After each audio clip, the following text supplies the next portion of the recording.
Olá, minha amiga, meu amigo, hora do nosso encontro. Neste 13 de outubro, há 100 anos, nascia Margaret Thatcher, que reergueu a Inglaterra que estava prostrada. Reergueu porque impôs a realidade fiscal. Mostrou que o socialismo acaba quando acaba o dinheiro dos outros. E reergueu a Inglaterra. A Inglaterra voltou a ter o seu orgulho. Ganhou uma guerra com a Argentina a 10 mil quilômetros de distância, entrando numa ilha que era defendida pela Força Aérea do continente. Conseguiu. Marinha de Nelson fez isso. Margaret Thatcher, com o Papa João Paulo II e Ronald Reagan, acabaram com a União Soviética. Impuseram à União Soviética tais ônus que ela se desintegrou. Não tinha como se manter. Hoje a Inglaterra abriu-se para uma imigração desenfreada e hoje há duas correntes dos alienígenas, a cultura alienígena e a cultura, para usar um termo aqui do Brasil, a cultura dos povos originários, dos nativos. Né? Bom, e hoje também, em 13 de outubro de 1982, começou o enchimento da represa de Itaipu. A barragem ficou pronta e começou o enchimento, que acabou com o Salto das Sete Quedas, ou Guaíra. Eu fui me despedir dele 2 anos antes, na companhia do meu amigo Ibrahim Abud Neto, que é muito conhecido naquela região lá do Paraná. Quando eu trabalhava na Argentina, pelo Jornal do Brasil, o ultranacionalista almirante Isaac Rojas dizia que a água de Itaipu ia inundar Buenos Aires em caso de guerra, que o Brasil ia abrir a represa para inundar Buenos Aires. Bom, lembre-se de se inscrever e ao final de deixar o gostei ou não gostei. Vamos à conversa de hoje.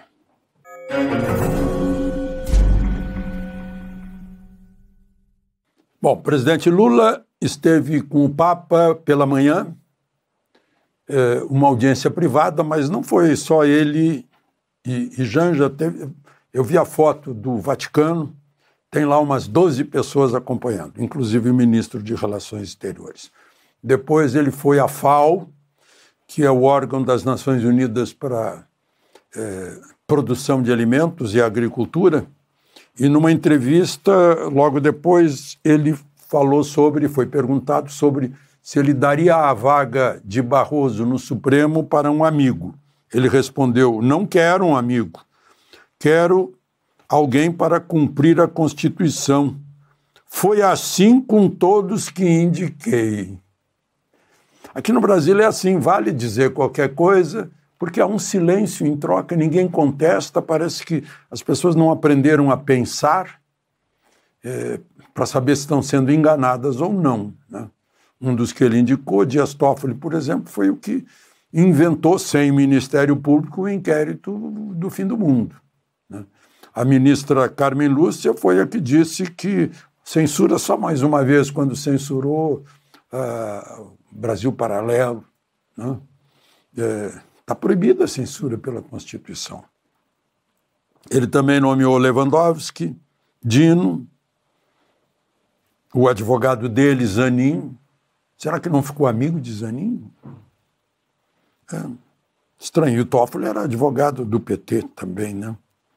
Bom, mas mesmo tendo ido com o Papa, Lula ficou apagado diante do que Trump fez hoje. Trump foi o astro mundial deste dia.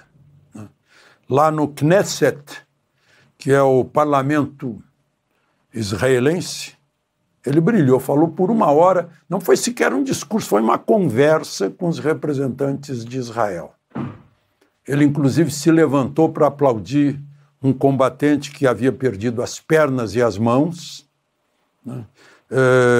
Ele enfatizou que Gaza será desmilitarizada, ou seja, não vai haver soldados nem de Israel, nem de lugar nenhum em Gaza, e que o Hamas vai ser desarmado. Bom, é nisso que eu sou cético, porque o Hamas hoje circulava por ruas de Gaza, ruas e estradas de Gaza. O exército israelense, as forças de defesa de Israel, o IDF, né, fez um recuo, mas um recuo que era relativo, né, porque recuou, digamos, uns 40%. A situação em Gaza está desse jeito. Eu não acredito muito que vão conseguir desarmar, que o Hamas vai entregar as armas. Certamente vai esconder as armas, né? Acho difícil isso. Bom, mas o Hamas, enfim, entregou 20 reféns vivos, e eu não sei bem se conseguiu entregar os 28 mortos, entregou muitos que vão ter que ser identificados para ver se são realmente aquilo que se diz. Os 20 foram direto para o hospital, depois foram para as famílias, né? Foi uma festa muito grande. Todos eles estavam depauperados completamente, né? Alguns nem enxergavam. Há gente que não consegue falar porque desaprendeu tal a pressão, o esvaziamento das pessoas, né? Da psique das pessoas. Bom, Trump saiu de lá e foi para Sharm el-Sheikh. Não sei se vocês lembram de Sharm el-Sheikh no Mar Vermelho. Foi um dos episódios dessas guerras aí ao longo. Eu acho que na Guerra dos 6 Dias, os israelenses, depois de atacados, foram até lá.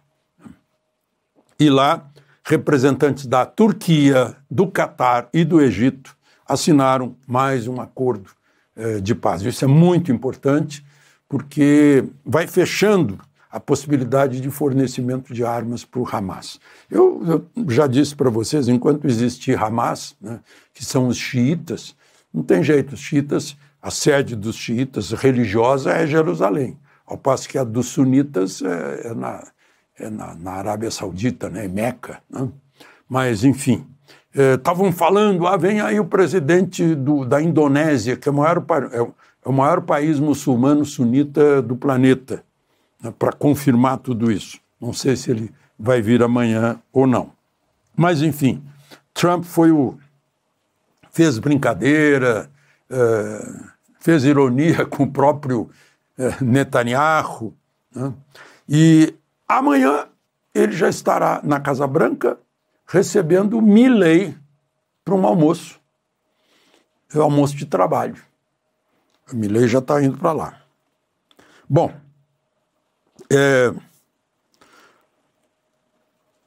olha só, foi mantida a prisão de Bolsonaro, que foi decretada num inquérito em que ele não está mais, né? Aquele inquérito de que ele estava protegendo o filho, que estava denunciando, como a Maria Corina fez nos Estados Unidos, né, o não cumprimento da Constituição no Brasil.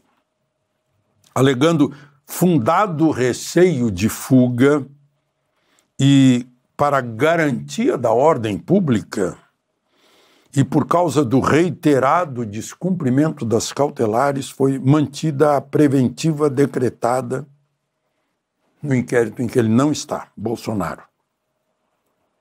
O inquérito era para apurar se ele ajudava o filho Eduardo em algo chamado, que também é suposto, né, que convenceu o governo dos Estados Unidos para aplicar a Magnitsky em Moraes. E é o Moraes é que decreta.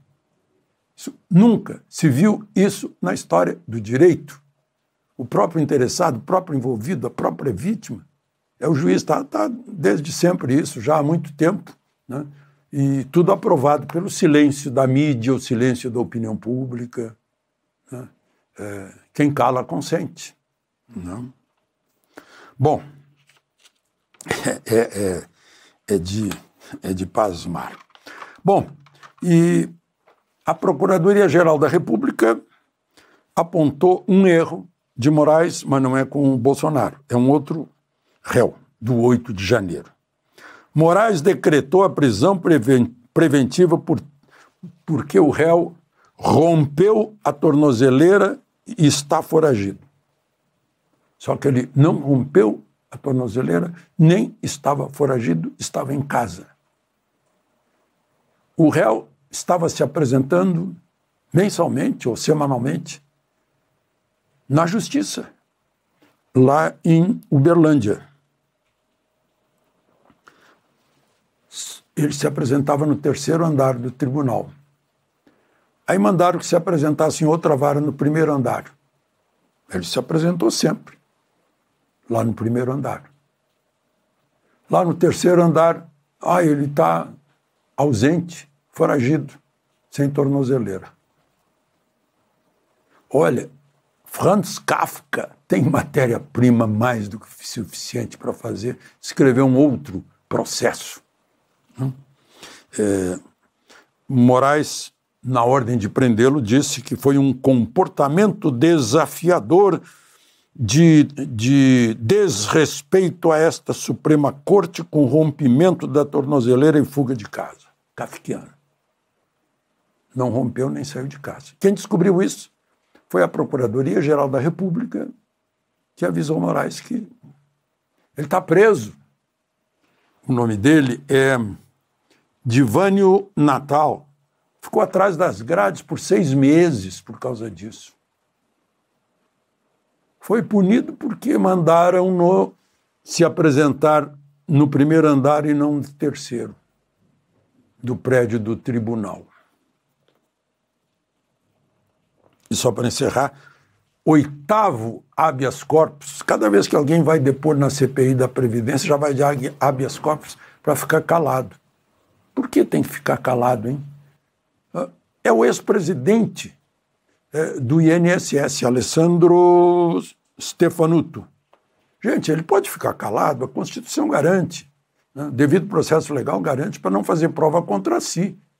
Mas ele, como ex-presidente, será que ele não ama a instituição a ponto de não falar nada para contribuir para investigar o rombo que fizeram nas contas de 2.300.000 idosos, de mais de 6 bilhões de reais, no maior escândalo que a história desse país já viu?